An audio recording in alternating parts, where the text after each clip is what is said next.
안녕하십니까, 김우겸입니다. 지난 7월 27일이죠.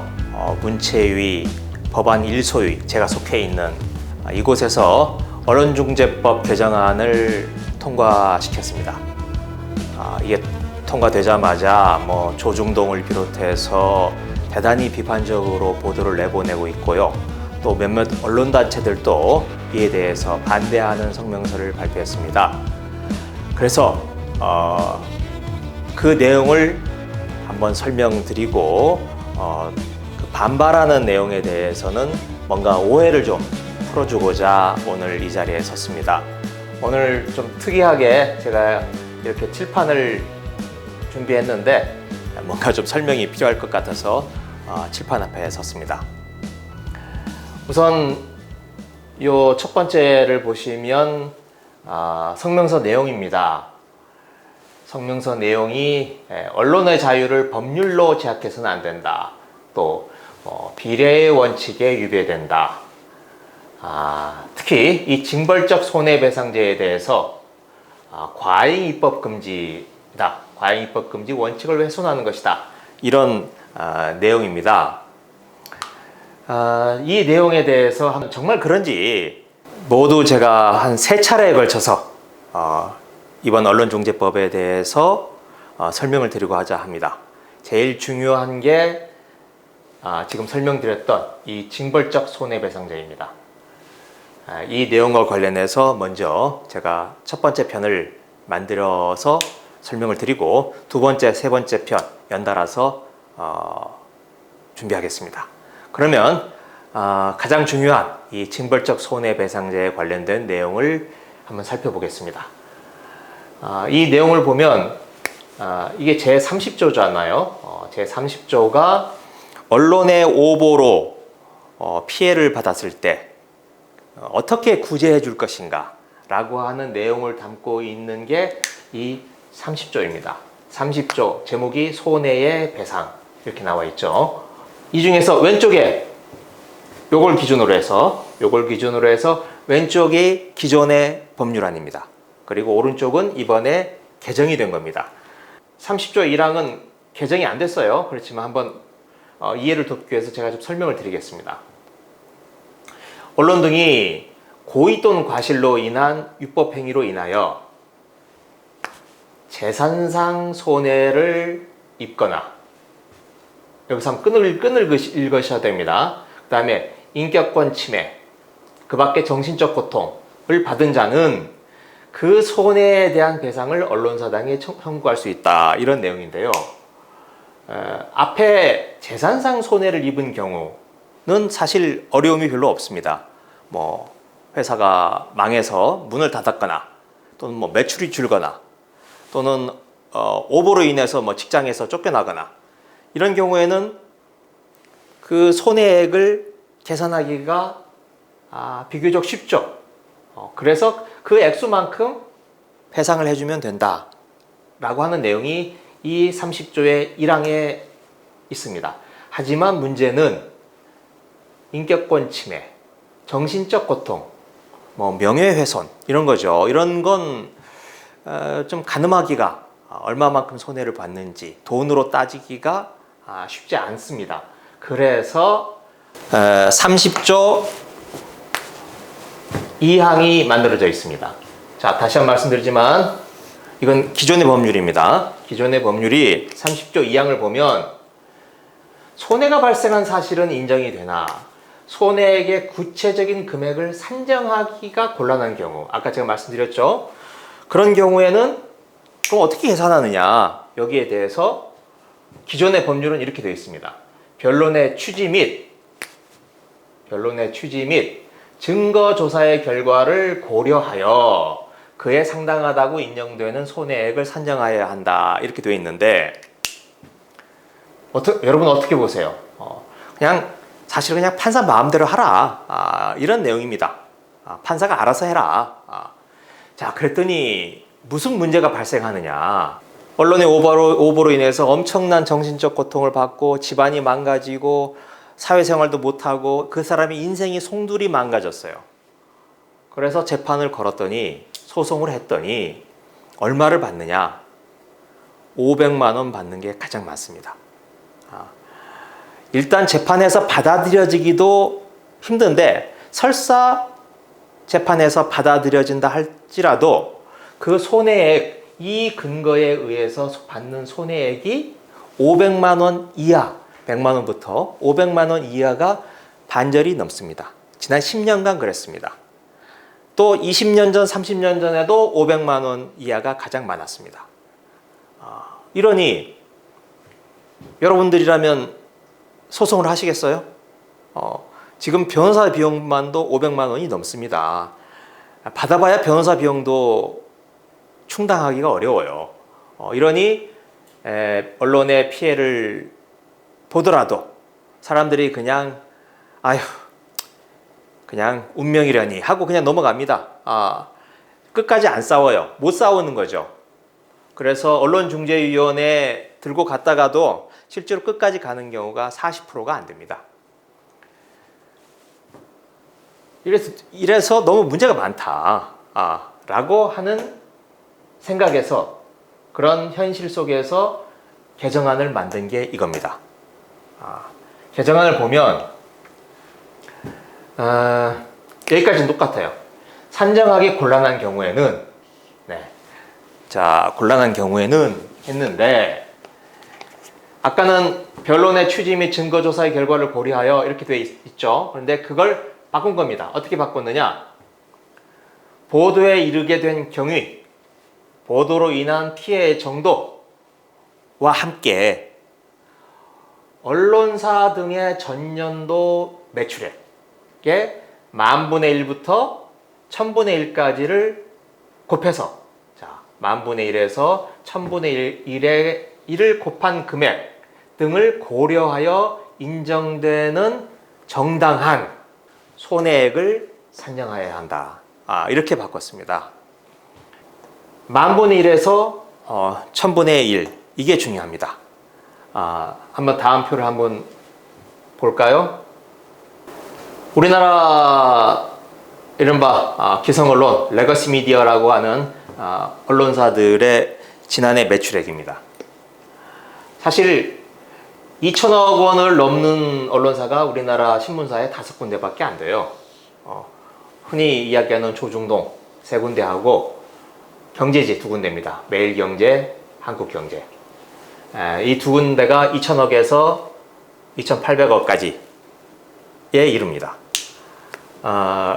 이런 경우, 예를 들면 조선일보 같은 경우를 예를 들면 2,800억, 그냥 쉽게 3천억이라고 하죠.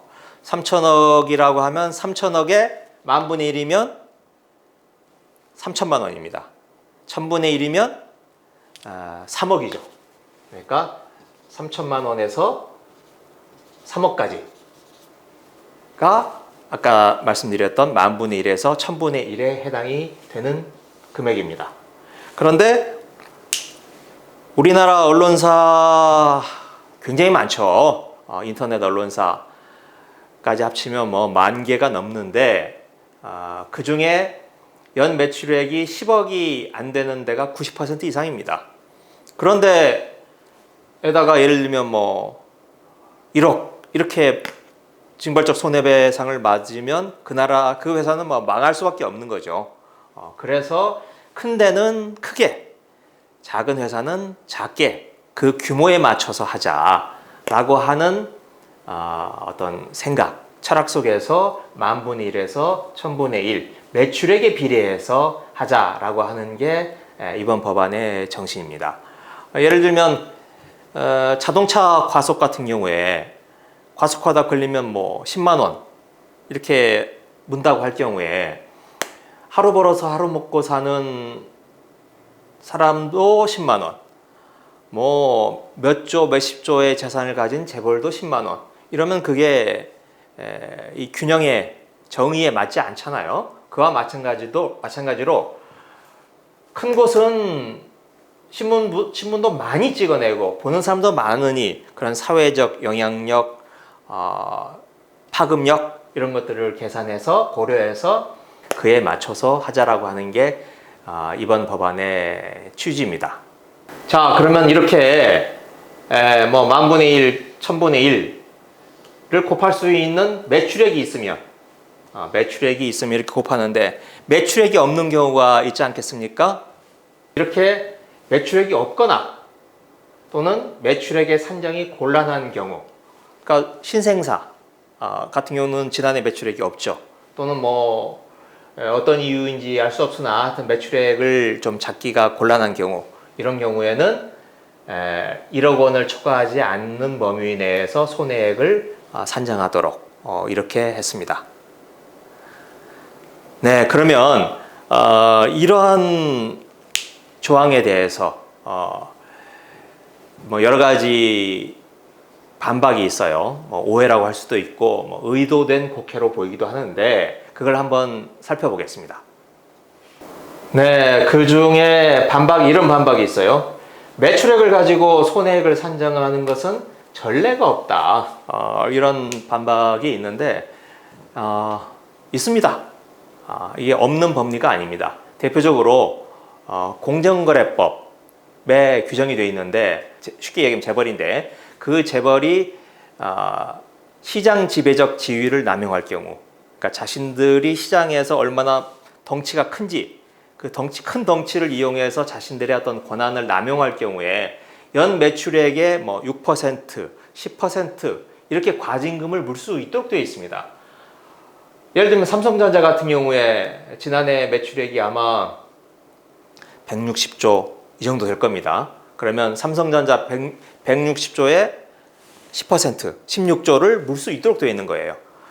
삼성전자에도 물 수 있는데 왜 굳이 언론사라고 물리지 못하라는 법이 없다고 생각합니다. 이제 진짜 징벌적 손해배상제에 대해서 설명을 드리겠습니다. 기존의 법안에는 없던 내용입니다.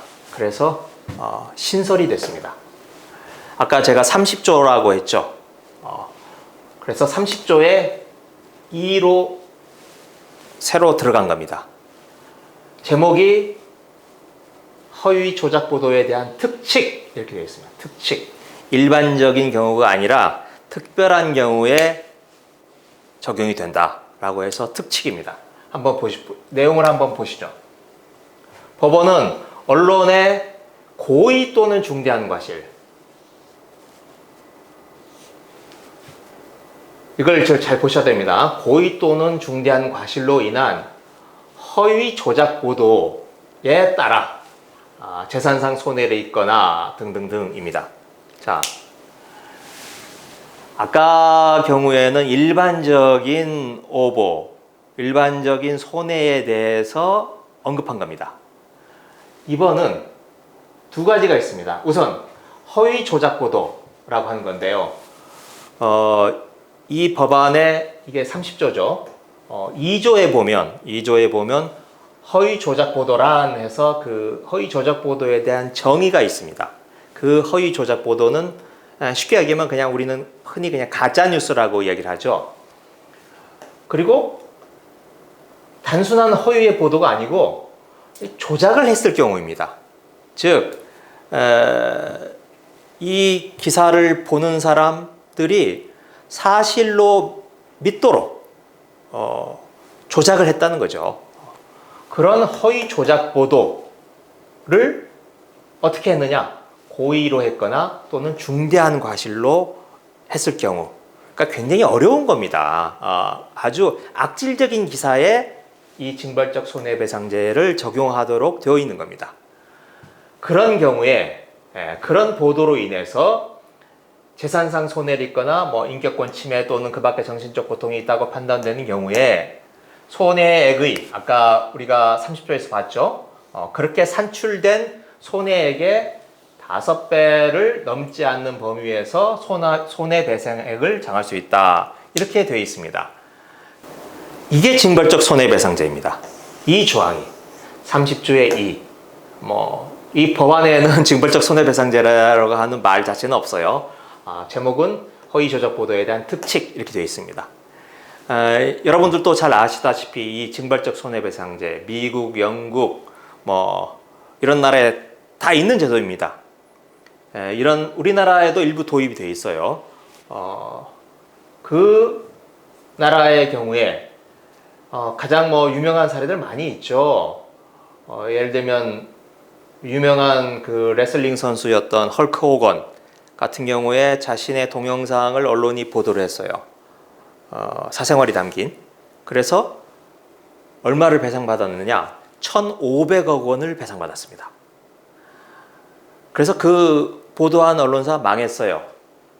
그리고 최근에는 이게 옛날 일만이 아니라 최근에도 미국의 한 고등학생이 워싱턴 포스트, 그 유명한 워싱턴 포스트입니다.